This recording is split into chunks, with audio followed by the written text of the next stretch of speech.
My goal with this show is to always bring in kind of experts or people with just a high passion about their topic, and then let them share all the goodies about what they're good at. Yeah.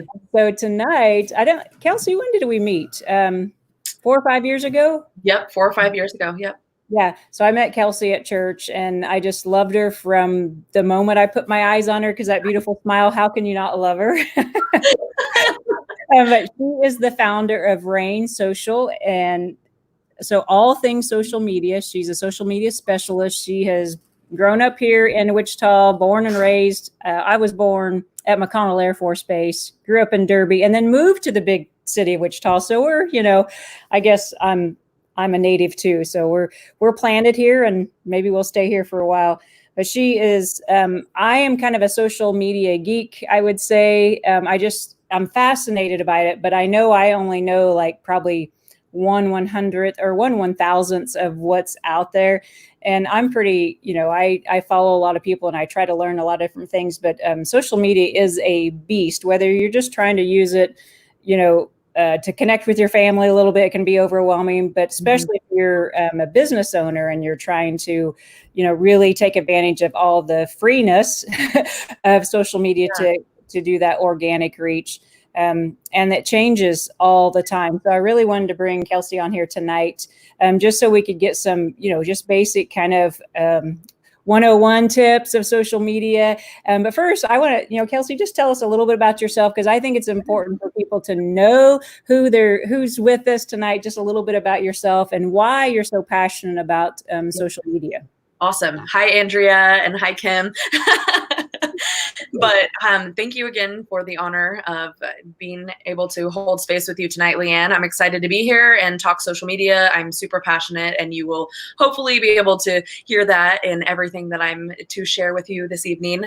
So yes, my business that I started officially over a year and a half ago full-time is named Rain Social. A lot of people, kind of get that confused. What does it mean? So Rain is actually my middle name, and it's spelled R-A-Y-N. And then as soon as I came up with the hashtag Make It Rain Social, that's exactly what I do. It was a no-brainer. So it's quite a little story, but it definitely paves the way to my brand and everything that I'm about, which is sharing my passion and love for social media marketing. And I originally fell in love with social media while I was studying abroad in Paris in spring of 2014. And I've been doing social media marketing ever since. As a business owner and a freelancer and helping businesses on their social media is to really help create a foundation for their customers to belong and for them to belong. So really connecting, I feel like I'm the ultimate middlewoman. So I'm really, I understand customers and consumers and their needs, and then I understand businesses and their needs. And it's really just about bridging the gap between the two and really helping. I mean, at the end of the day, I feel like instead of just helping one person, I help two. So I help a business and a customer. And that's really my driving factor and my why as to why I do what I do, and been doing it ever since. So was there something that happened in Paris that like made you like, this is what I want to do? Because why Paris? Why did it happen in Paris? Well, I fell in love with social media. No. Right. Yeah. So I was a part of a private business school as a direct exchange through Wichita State University's business school. And, one of our classes, we had to split up into two groups. And so there were 19 of us in this group that our goal for the whole semester, all we had to do was to create a business. Create a business and run it for the semester. And so we all took on roles in said business, which was actually creating an app that helped connect people and teach them different languages, which was super cool. And then I assumed the role as the public relations manager. So, and in assuming that role, I was in charge of social media. Back then it was a lot easier to market on social media, especially for free. Right. So, I immersed myself in the community of the online and digital space. Awesome. Yep. That's exciting. And I think my fascination started just kind of simply as a really way to connect with people and learn about them, because I'm fascinated by people, and then just broaden your horizons of what's possible. And for me, social media is a little bit of double-edged sword. This is a funny story, and then we'll get into the meat and potatoes. But I was doing a Facebook Live, or wanted to do a live with a guy when I was on vacation, probably 4 or 5 years ago. And so I went to his house, and I seriously thought I had met him in person before. I mean, because social media can feel so real to me. And he's like, man, we have never met. And I'm like, oh my God, I'm in your house. I'm getting ready to do a Facebook Live with you. And this was, Facebook Live was really new. And I'm like, and I thought we had physically met at an event a couple of years back. But he's like, nope, we have never met. And I'm like, oh my God. So for me, it's a little bit kind of like, oh, the line between reality and Facebook. Sometimes I'm like, have I met this person? And so it's a great way. I think it's a great example of like, I really felt like I knew him. And, so social media is a great, way to build that customer base and really get to know people. And, in the past, it probably took, a lot more time and talent and effort to get to know your customer than with social media now. So I think we have a lot of advantages, but again, it can be a beast of what you're starting with. So I know that Kelsey was a little concerned. She's like, Lan, there's no way we can cover social media 101 in 20, 30 minutes. And so we agreed just to kind of go with some of the questions she gets asked most often. But if you're on here, if you're on here live and you have a question that you guys want us to address, go ahead and put it in the comments, and we'll do our best to cover that. So, because social media is powerful, but also can be a drainer. So, of course, we all want to make sure that you have a plan of how much time you want to spend on there, whether it's personal use or business use. Otherwise, you'll end up having your whole life go, oh, I just spent 8 hours on whichever platform. So usually the first question, I usually ask myself this same question every morning, because I have several different pages that I run and I help friends do things. What should I post? So that's question number one for Kelsey. Yes. Okay. And I just pulled up my PowerPoint because I wanted to make sure I covered every point. So this is one of the frequently asked questions I get asked. And my little disclaimer in communicating with everyone that's online right now or is online later is, make sure ask questions. Feel free to reach out to Leanne or I, and I'll do the best that we can, to be able to make sure everything gets answered. So what should I post?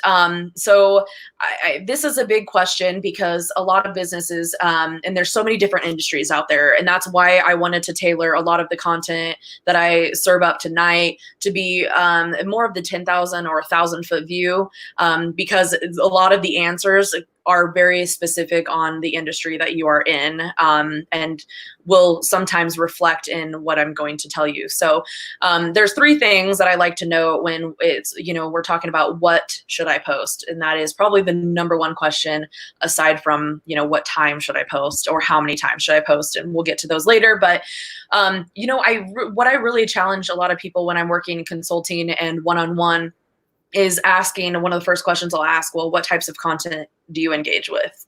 And, a lot of people we get so wrapped up in like, I have a business and this is the information that I need to get out there, but I'm not getting a lot of engagement. And for those of you that aren't 100% sure with all the glossary terms when it comes to social media, engagement is considered a like, a comment, or a share.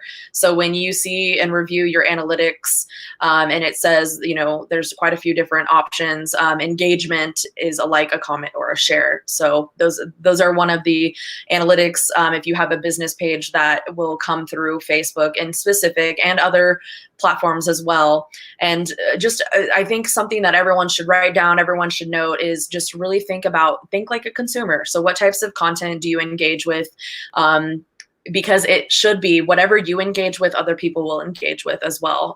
Typically that's how it works. And so that's the big question. I'm going to reflect that question, what should I post, back to you, at least in the very beginning snippet of it, because think about what interests you when you're, typing out content or planning content for the month. That's a really big asset because like I said, whatever you're engaging with when it comes to other businesses or other friends, that's what you should be, engaging with, or at least putting out there when it comes to your own social strategy and ideas. So segueing onto that, building a content idea pillar. And this is really hard because I can't show you. I guess I could share my screen. Can I do that, Leanne? Do you know? You can try. All right, maybe we could do this. I don't know if that messes anything up. I should have asked ahead of time. Let's see. I mean, I know I can. I'm not sure if you can. Yes, it does give me the option. So if you're okay with that, I'd like to try. Yeah, okay. Go ahead. I think that would be helpful for everyone. So let me try to share my screen. Okay. It says is easiest with, okay. There was a disclaimer. Gotta love disclaimers. Oh, yes. So can everyone see my screen? Oh, I can't. You can't? Okay. Well, maybe it's not going to work.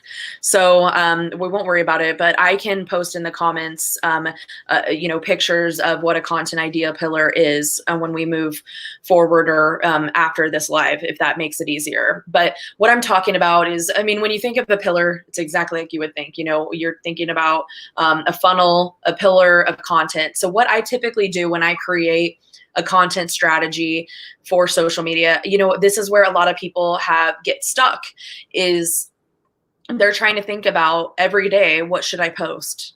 And so, that's the question that we're answering right now. And really what you need to, I think, take a step back at and spend some time curating in the very beginning of you really getting active on social media is creating a content idea sheet. I use Google Sheets and I share those with my clients and clients that I work with. And that hosts every single content idea I've ever had. So if I think of something and I wrote it in, Andrea commented. Okay. If I think of something and I wrote it down on a note paper at the end of the day, or whenever I get back to my notes, I'm going to update that Google Sheet with that information as well.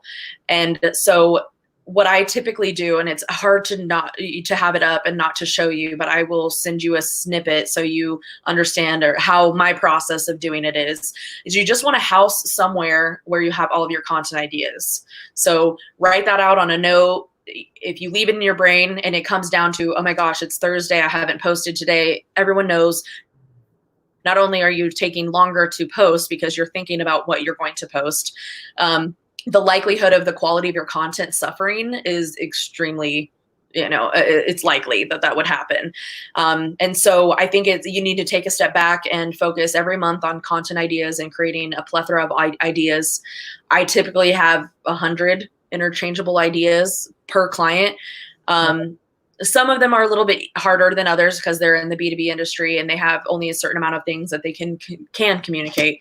But others in the consumer space or the consumer product goods space, e-commerce space, there's a lot more that they can talk about and a lot more that refers to their business. So just create a system where you can have all of your content ideas out there and readily available. So when you are in a crunch and you need to refer back to ideas so you can post, today, tomorrow, the next day, you have somewhere to go, and it just really becomes easy and timeless to be able to get the content out there.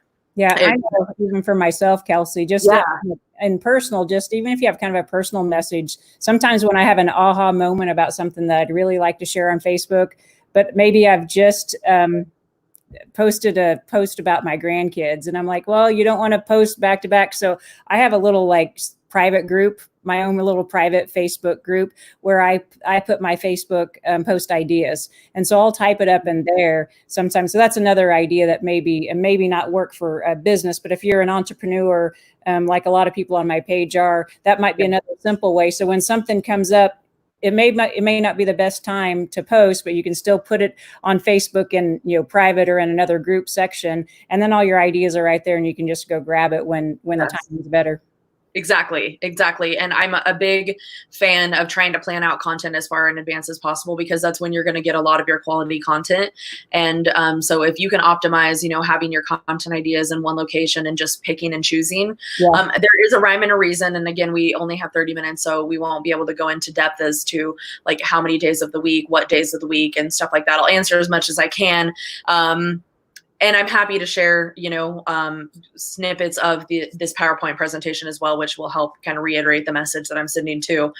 But just to your point, Leanne, yes, building a content idea pillar, it's amazing. And I think what also is important too is analyze the content that is working well. So whether you're analyzing the content of a competitor that's doing well, or you're analyzing the content of what you've previously posted on your business page, there is a way that you can do that under settings. Actually, it's under insights, and it'll show you what types of content are going over well. So is it a link? Is it a photo? Is it a video? And then it'll show you hand in hand, like side by side, of how the reach and the engagement was on that post as well. And if you have a business page, I'm assuming I'm talking to everyone that has a business page or is wanting to have one. For personal profiles, it is completely different. So you don't have any insights, you don't have any analytics and data other than counting, or Facebook telling you 100 people engaged with this, or 100 people liked this and 30 shared it. So I do specifically talk about Facebook business pages. To preface that as well, a little late in the game, but so I don't confuse anyone. But when you go to your business page, if you're an admin, and hopefully you are, you can, on your desktop, you can go to the top, and I think you have to click the little arrow now. And there's an option for insights. It's different on every computer, unfortunately. But if you click that arrow, I don't know, error. If you click that arrow, insights should pull up. Sometimes it pulls up right next to it. So depends on what desktop you're using or laptop. And then typically in the view that is pulled up is where you can analyze the content that you've been posting and how well that's been going over. So you just have to scroll to the bottom, and that's where that is. If anyone has trouble, feel free to reach out to me. But that's what I would really do. Analyze the content that you've posted thus far, what has worked, what hasn't worked, and then find your competitors, find a couple competitors, and see which posts are really getting a lot of engagement there. Yeah, great. Well, that kind of leads into then, how many times should we post if we're a business owner, entrepreneur, and we have that page? How many times a day? How many times a week? And I know it's going to be different depending on your industry, but kind of just a general idea for folks.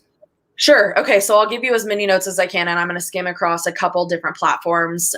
In doing so, if you need me to slow down, I don't have access to type in the live comments, but I can reiterate a lot of this information. So if you have a question of what I said, just comment it, and I will make sure to come back after the live and answer the question, because this will probably be a lot. So there's a few things to think about when you're, talking about how many times should I post.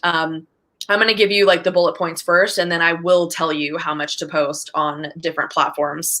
And that's pretty much average. So regardless of the industry, there's just kind of guidelines to go by. So what I would say first and foremost is consistency over frequency. Always be consistent. Don't worry about frequency as much. So if you're stressed out and you've, haven't posted today, you did yesterday, but you haven't today, don't worry about it. I would honestly say, as a social media marketer, scratch today until you get to a better frame of mind, because that then leads me into my other bullet point, is quality over quantity. So quality content will always engage better than how many times you share a day. So quality over quantity. The next one would be, and a lot of people forget this, ask your followers. Your followers are your people. So ask your followers, whether it be all your friends on your personal profile or all of your followers and on your business page, ask them what kind of content, what kind of information do you want to know from, do you want to hear from me, learn from me? How frequently, what days are best? Ask those questions, because that gets them involved with your brand. And so that is also getting you engagement, a like, a comment, or a share. So when in doubt, ask them. You don't have to know everything. I don't even still. So stick to the average. So I'll talk about the average. And then the last bullet point is then analyze. I mean, analyze. A lot of people forget to go through the analytics and run through their data every month or once a week. And so a lot of people tend to think, oh, this wasn't successful. I didn't get clients. I've only been doing it a month. I mean, I always preface that when I bring on, onboard a client, because, I always say there are a few things to know. Social media, if you're doing social media organic, the biggest people are on social media to increase awareness. So it's the best space to go if you're trying to build a solid foundation for your brand. So brand awareness is always my high social media objective for all of my clients. If you're looking to be on social media to make conversions and you're looking to do that within 3 weeks time frame, good luck. I mean, without pain to play, it is really challenging. Now, I always tell my clients, long term, I think that's a great goal, to really find a way to utilize social media so it could be a lead generator, a lead generator tool that you use. But let's be real, all social media platforms want you to stay on social media. So they are going, if you have a lot of links that you're posting and redirecting people off of social media, these social media platforms are not going to let you be as noticeable as you can be because they want you to stay on Facebook. They don't want you to get off Facebook. So when it comes to like Facebook's algorithm or Twitter, they don't announce those algorithms. It's just, after a while, when you've done this for a long time, it's similar to Google. They're always changing their algorithm. They are always making it harder for businesses to be seen because they want you to pay to play. So if you know how to work the system and you're smart about it and you do some of the things that I've talked about or will talk about today, you're golden. So how many times should I post on Facebook? If you're on Facebook, first and foremost, what I would always suggest, figure out where your customers are. I have a lot of clients that think they need to be on 5 platforms because someone told them they need to. And first and foremost, I always say 1 or 2 platforms, add a third when you feel comfortable. And I think it's good to note as well, like as a part of a social media audit, which is what I do with my consulting clients or management clients, you really need to determine who is your customer, because that then will help you figure out where your customers are spending their time. So I've actually onboarded a lot of clients that are spending a lot of their time on the wrong platform. So I just kind of wanted to preface that as well. But if you are on Facebook and you have a business page and are starting to be active, honestly, don't post more than once a day.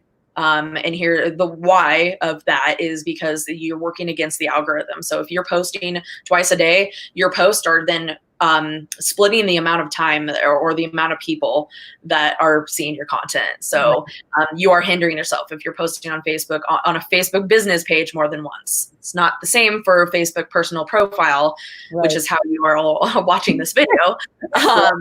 But for a business page, I would say, then you're really splitting all of the analytics and the engagement and everything that you could get in between 2 posts instead of just the 1. So I always say my rule of thumb is I really don't post more than 6 times a week for a client on Facebook. And I really don't like to do more than 4 to 5 posts a week. And that's Facebook.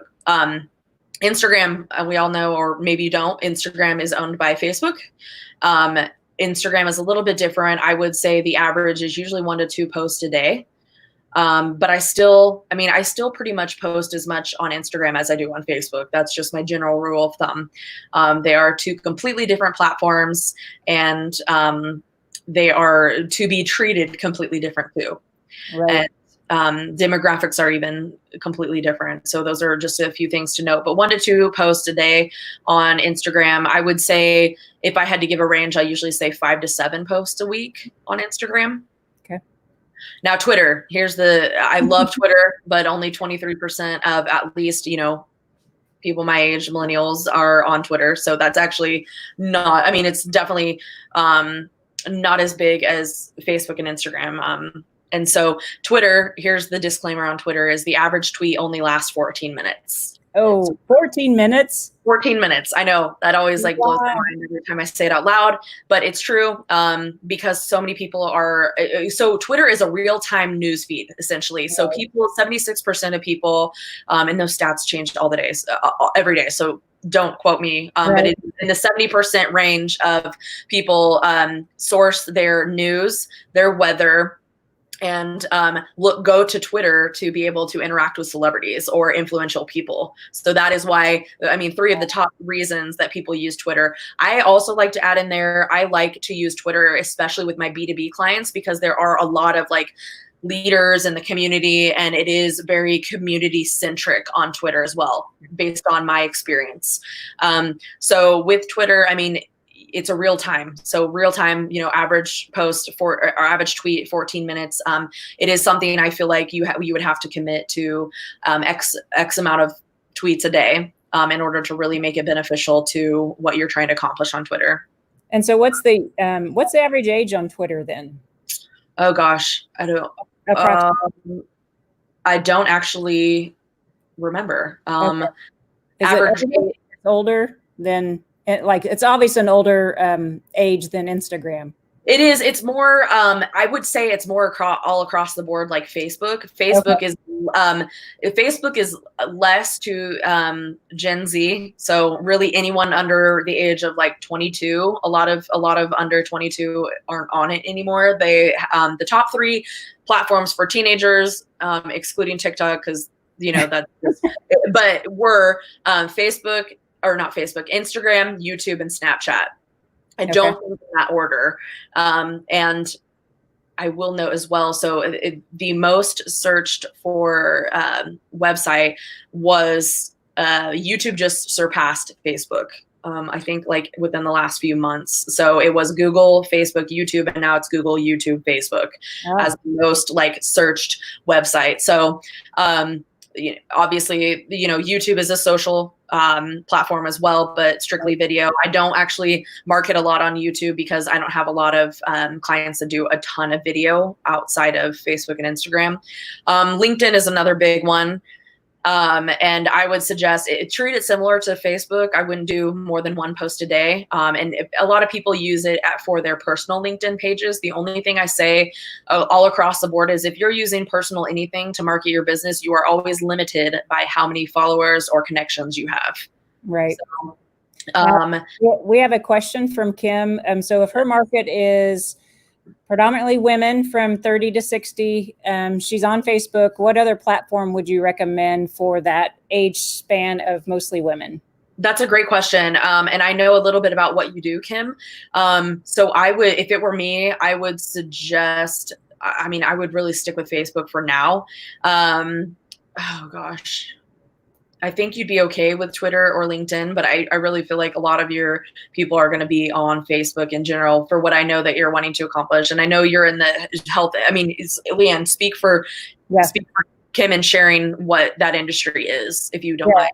Yeah, it's health and wellness. So I think Facebook definitely would, in my opinion, would get her a great reach. And as you listen, probably, Kim, you're like, you know, just Facebook is kind of mind blowing. So when you're trying to do a lot of this, you know, I'm helping Kim with some things. When you're trying to do it on your own, there's only so many hours in the day to dedicate to, you know, building your social media and then also building your business. So that's where Kelsey really comes in, that, you know, at some point it's good to hire that manager to get you that basic training in there. Sure.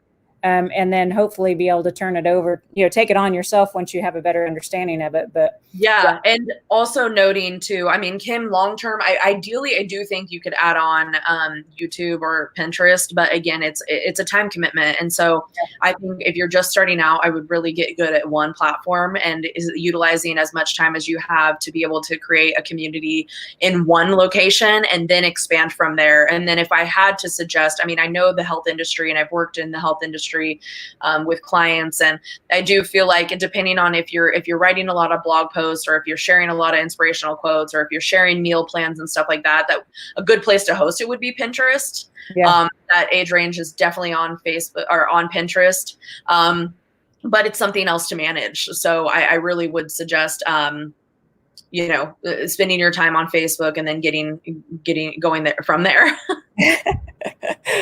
Very good. Then she asked the cost. I'll get back to her with the cost because I asked you that question today. So Kim, we're going to dive in that when I have coffee with you on Saturday. And if anyone else is curious, reach out to me personally. Yeah, that's right. So we've covered what to post, when to post, and that was a whole lot of meat and potatoes right there, because what to post can take you, you need to really, spend some time on that and have that plan, because otherwise you're just flying by the seat of your pants, which isn't necessarily a great plan, even if you can have some of the things that I've done just, for startup companies is have a theme of the week, and then you can kind of post around that, and it just helps you come up with some ideas. And creating consistency, which is super important, because I mean, that's really, if you're on, once or twice a week and then off for a week, I mean, you're not really going to build the awareness and create a really good foundation and online community for your business that way. So it is making a commitment and following through. And it's not easy. I mean, even for me, and this is what I do all the time. So I get it. Yeah. So I know hashtags are always really confusing to people, especially on Facebook. So what's the purpose of a hashtag, and should you have 15 million of them or just one or two? Yeah. Oh my gosh, this is such a bear. Okay. So a hashtag, pound hashtag. No, it's hashtag now, but for anyone that can relate to that, I can still relate to it too. But, how many hashtags should I use is a big question, but obviously first and foremost, to clear the air, I know, we want to talk about what a hashtag is. So a hashtag, if you think about it, it groups content together. So Twitter actually launched the hashtag back in 2007. And I believe the tweet was, what if we used the hashtag # to create groups of content? And so when you search, so it's like if you're going onto Google and you're typing in a keyword, you're going on social media and you're typing in a hashtag, and it's grouping content together. So hashtag originated on Twitter. It is really easy. I mean, it was quickly adopted into Instagram. I don't know exactly the year. And then I would say, I mean, LinkedIn is known for hashtags now. They have a section on the left-hand corner that you can follow certain hashtags now as well. But I would say the two most utilized or most efficient hashtag platforms are going to be Twitter and Instagram. There are a few disclaimers. I always see the people that post on Instagram and they click the easy share button to share it to their Facebook page as well. There's a couple disclaimers there I want you to think about. So the people that you are marketing to on Instagram are not the same people you're marketing to on Facebook. So there are a select few that will cross over. So they saw your Instagram post and they saw your Facebook post. But if you notice, a lot of the people that engage with your Instagram, if that's how you decide to market, aren't going to be the same people that engage with your Facebook. So that is something to know. A lot of people use that easy share button when in a crunch. I'm not against it. But so when you share your content from Instagram, a lot of people have, 25 hashtags in that post too. I will say, being a social media marketer, it makes me cringe when I see Facebook posts that I know were easily shared from Instagram at the click of a button. I just don't trust it as much, the content as much, because I know you weren't on Facebook actually engaging with me. I know you just copied and pasted the information from Instagram because you have, 25 hashtags in this Facebook post. Or you legit have the perception that 25 posts hashtags on Facebook are what you should be doing. Right. No. That is not what you should be doing. So Facebook, I always say 1 to 2 hashtags, if any. And the only time I do hashtags on Facebook is when I'm doing like hashtag National Coffee Day. Or hashtag like a national holiday. Like I did hashtag Memorial Day. But if you play around with clicking hashtags on Facebook, it's not really, they aren't utilized well for grouping content together. It's really not that easy to search Facebook for hashtag content like you can on Instagram and Twitter. I mean, Instagram has a tab when you have the magnifying glass up and you can, search for things and you start typing in something. There's a few different tabs. One is like top and one is accounts and one's tags. Tags is hashtags. So if I type in the search on my phone and I put coffee and I click tags, all of the coffee hashtags are pulling up and it's telling me how many people have actually included or how many posts have included hashtag coffee. Don't use hashtag coffee, or do, but use others, because hashtag coffee, I think, has like 100 some million posts. And so That's a whole beast when you're trying to look up what hashtags do I use, blah, blah, blah. If you're on Instagram and you're understanding kind of what I'm quickly communicating about how to search for hashtags, I don't really want to confuse anyone, but I'm going to say it anyways. So if you don't understand it, we can chat later. But when you're searching under tags and say I'm searching like what kind of coffee hashtags, because it's National Coffee Day and I want to do hashtag coffee lover or something. So I'm going to scroll through the coffee tags and I'm going to find posts that are, or a hashtag that only has about 70,000 or 100,000. The reason being is you want those hashtags that have less posts, not, 1,000, because that's not, a hashtag that people are really utilizing a lot. You want the sweet spot. So you don't want in the millions and you don't want in the few thousands. Find a sweet spot. 50,000 is a good one. 100,000 still okay, depending on how generic it is. But that's how people are searching for your content. So that's how you get potential new followers. Right. And so the deal on Instagram is to use up to 30 hashtags. I know that sounds super suffocating. What I do is I copy and paste. So I have, again, I'm going to probably go over your head, and this is probably too much information for this type of structure, but there are branded hashtags that you should be using. There are general hashtags you should be using. There are event hashtags. So what branded is considered is like I would do hashtag rain social, hashtag make it rain social, hashtag social media. Those are my branded. And then I would do generic hashtags for me and where I'm trying to lump my post into. And sorry if I'm going too far.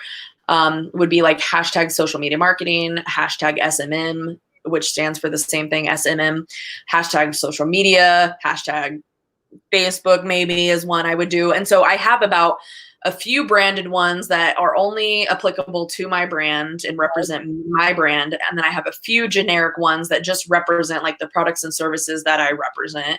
And then I have a few that are representative of the content that I'm posting. So I would do all of the ones that I've mentioned thus far. And then I would do hashtag coffee lover, hashtag I love coffee. So those are specific to the post. I would not do hashtag Kylie Jenner unless your post is about hashtag Kylie Jenner. So those are all disclaimers. I mean, make sure it's relevant. And yes, on Instagram, the sweet spot is actually, I do around 20 to 22. If you Google, there is the average. They say if you do 11 hashtags, that's actually the best. My content didn't work that well when I did only 11. So I try to do at least 20. And it's monotonous. It's a bear. Don't get too stressed out about it. On LinkedIn, the number is 2 to 3. Okay. 1 to 2 is fine too. And then Twitter, I would say no more than 3. No more than 3. 2 is probably more ideal on Twitter. So this is just, you're using a hashtag to group content together. So 1 to 2 on Facebook, up to 30 on Instagram, 2 to 3 on LinkedIn and Twitter in specific. And I don't do a lot on Pinterest or YouTube. So I don't know. These are the 4 most popular social platforms that I use. Now, when you talked about branded hashtags, how many branded hashtags do you think a business should have? 2, 3, 4, or does it depend on the business? It depends on the business and how many different variations you say your name. Okay, gotcha. So like for me, I could do hashtag make it rain social, and probably just hashtag rain social. Those would, so 3. I would say usually a brand could do 2 to 5. Okay. And my sweet spot is usually, I have a presentation on it and it says like 2 to 5 branded hashtags, 5 to 10 industry specific. So hashtag social media marketing, that kind of thing. And then 5 to 10 that are relevant to the post that you're posting. Okay. That makes sense. Very good. Yeah. I just learned a whole lot about hashtags. So thank you. Sorry, it's so much too. I feel bad. Social media, we could talk probably until midnight tonight and still, really still just scratch the surface. So yes. I want to be respectful of your time and our listeners' time. So on the screen is how you can get a hold of Kelsey for more questions, or go to her website if you'd like to hire, or you can reach out and comment here and one of us will get back to you. But in closing, if you had to give like one golden nugget, 1 or 2 golden nuggets to business owners in regards to social media, just kind of some like general advice that like mom of social media would give to all business owners? And that may be a really tough question, but just something for people to take away tonight to kind of ponder on and maybe be able to take action on. I think one of the big ones that a lot of people don't think about is, and where I find that it really does make the biggest difference. There's two things, and it's interesting because it has nothing to do with actually posting. Either of them do. And so what I would suggest in general is one of the first things I start off with is a social media audit. And I can give you the process in the comments of how I audit, how I perform an audit. So what you're going to do is you're going to analyze and pine through your social media pages. You'd be amazed at how many people I onboard and they have the wrong phone number or the wrong website. And so obviously I said it's not extremely important, but there are, like, I find all of my restaurants on social media. I'll call them from social media. I'll Facebook message them. So just to go through all of your social platforms and make sure that all of your information is correct, updated. I mean, it happens all the time.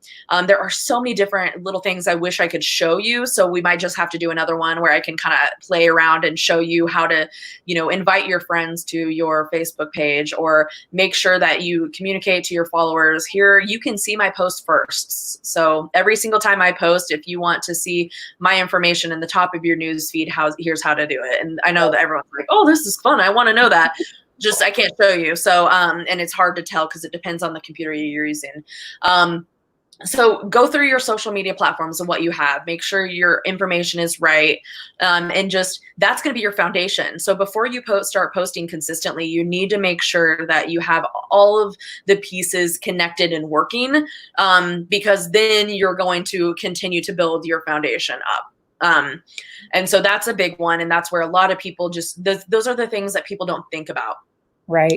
So then following that, it's funny because you do the audit, then you do the posting, and then you analyze, right? And so I'm skipping the posting, analyze. A lot of people give up because they're not converting, or they don't see that it's worth it because only 8 people liked it. Be consistent. One is what we talked about in your posting, but pull reports every single month. I pull reports from a content management system that I use. I use this to schedule. And so I pull reports at the click of a button. And it depends on the platform. Sometimes they're not as easy and they're hard to read because they're intimidating if you don't know social media that well. And if you don't, we can talk through it. But look at your numbers, go to your insights. Like I told you on Facebook, and Twitter has the ability. And if you're signed up for an Instagram business account, you can see your insights. So you can look at the back end of what's going on with your content. And I think a lot of people are always surprised. I mean, the percentage increases I get for some of my clients, for instance, in March, one of my clients saw a 51,700% increase in engagement from the month prior. So I mean, these numbers are huge. And I see that frequently because all you have to do is pull the data. Like, it is working, and it helps me to obviously get business because I can show, well, this is how it's working. It might not feel like it, but I promise you it is. Just be consistent with it, pull your reports, and keep trudging forward. That's the biggest thing though. A lot of people miss out on is just getting the data that really helps to continue to drive them to do it successfully, for sure. Yeah. And I mean, you're the expert, so you can come in and, like, when you're running your own page, we only see what we see. We see our world, and it's always good to have that other set of eyes on there. And if you can increase someone's reach by that much, I mean, holy cow, that's amazing, because you're going to get, your return on investment is going to be huge. Yeah. Well, so if you do social media right, I mean, it can really have a really strong reach. But if you do it wrong, it can have just kind of a flat reach, and it can be really frustrating. Yeah. I mean, it'd be mindful at that point for you to just take a step off and wait until you're rejuvenated and start over. And that's okay. I mean, I have to take breaks. I'll schedule my content, take a couple of breaks. I don't get that many because I have to engage with the people that are commenting, but that's cool. I love it. And, if you have any questions, yes, reach out, and maybe we'll do a class together. That'd be pretty cool. Yeah. Awesome. Well, I really appreciate you sharing your expertise with us tonight, and we'll well, everybody can catch the replay or the live, and we'll have this plastered all over the place. And then, yeah, maybe we'll come back and do, if our audience has a certain topic that they want a little more deep dive on, then we can, maybe we can do that later on. So, yeah. And a few questions obviously came through when we were live, but if you have additional questions, I will look back quite a few times and see, write out more questions, because I'm sure your question would definitely help others as well. So don't feel ashamed. I will go back a couple times and check to make sure that there aren't any. And if there are, you can message me directly too. So yeah, let's keep the conversation going. I'm up for it. So yeah. Awesome. Well, thank you very much. And everyone have a fantastic evening. And if you want to join live tomorrow, we're going to learn about cryptocurrency tomorrow at noon. So if you have any interest in, most people, that's another subject. It's like, Yeah. But I have a friend that's a pretty good expert. So join us tomorrow at noon. And then any questions you have for Kelsey, just reach out, and everybody have a great evening. Thank you. Good night.